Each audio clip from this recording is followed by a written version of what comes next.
Paul DeGroot is running for election to the U.S. House to represent New Jersey's 11th Congressional District. He's on the ballot in the general election on November 8, 2022.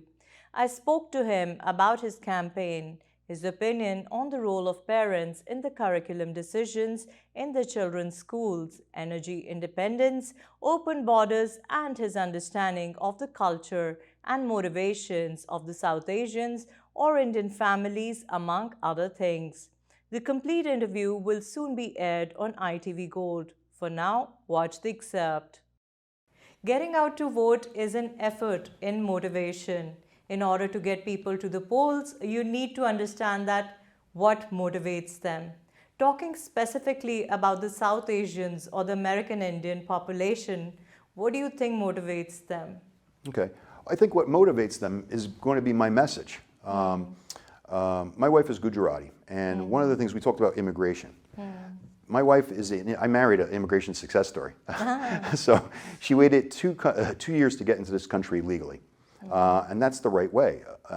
Once she got in, she became a citizen, she put herself through school and paid off her school debt.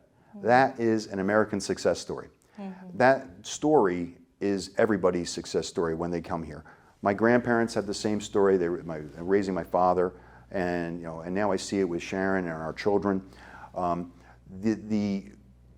The area of coming in and what represents your community. Your community, and Sharon and I both knows it, and we've been to so many temples and celebrations, and we've been embraced, and it's very warm. It's a great feeling. I want to, at the very least, I could say I have to win this election because I don't want to miss the celebrations, and I don't want to miss the warmth and community that I felt. But what is the community, the East Asian, the Indian community? They're family men and women.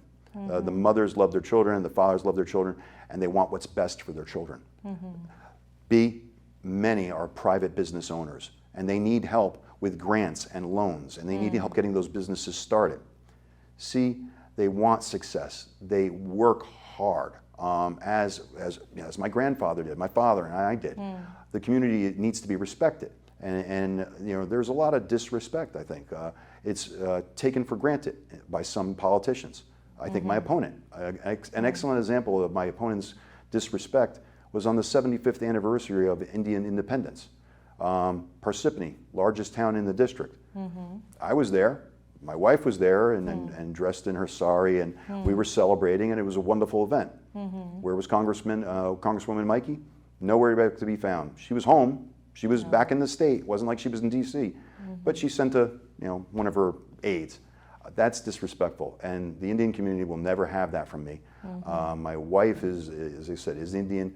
We love being part of the district. And the other things that I want to say is the community, the Indian community is the fastest growing community in New Jersey.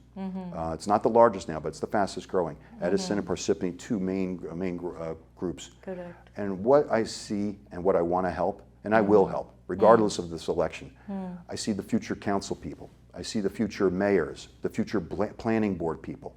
I see the future legislatures, assembly, and senate. Not the few that we have now, but I see many. And I see that as a good thing. And I'm going to be, regardless of what happens here, when the community calls me and says, Paul, we could use your help, I'm going to be there. I'm going to be there helping candidates, helping people that want to be successful, and helping families. It's just who I am. Do you support laws that require all voters to produce an official photo ID in order to vote? If yes, what type of IDs do you think should qualify? My answer would be a unequivocal, absolutely 100% voter ID yes. It is the 21st century. Let's stop demonizing, and the Democrats are great at this, fear. They run on fear. Right. This is not 1910, this is not 1920. We have so many licenses and abilities to have ID. If the Democrats are true and they want to work with the Republicans, the first thing they could do is, what is wrong with an ID? What is wrong with showing an ID? We have it everywhere. In India also, we have a voter registration card. Exactly. What's the big deal? It's the right thing to do. Right. That is the thing. It's the right thing to do. In the 21st century, a digitalized card, something that with a photo, a chip, That would be an easy and wonderful thing to do, and it would go a long way to healing the rift between Democrats and Republicans. I'm not saying that this is just a Democrat thing or Republican. It would do a great thing, but the other side does not want to do this. We have to ask the question, why? And there's a benefit to them for not having it. And when I was in prosecution, I had when I was in government corruption, I had a case where there was a politician that was signing, a politician's relative, signing up illegal people, illegal aliens, to vote. And we did an investigation into that. So it does happen. Maybe not on the scale that some people say, but it does happen. Voter ID would go a long way to solve that problem.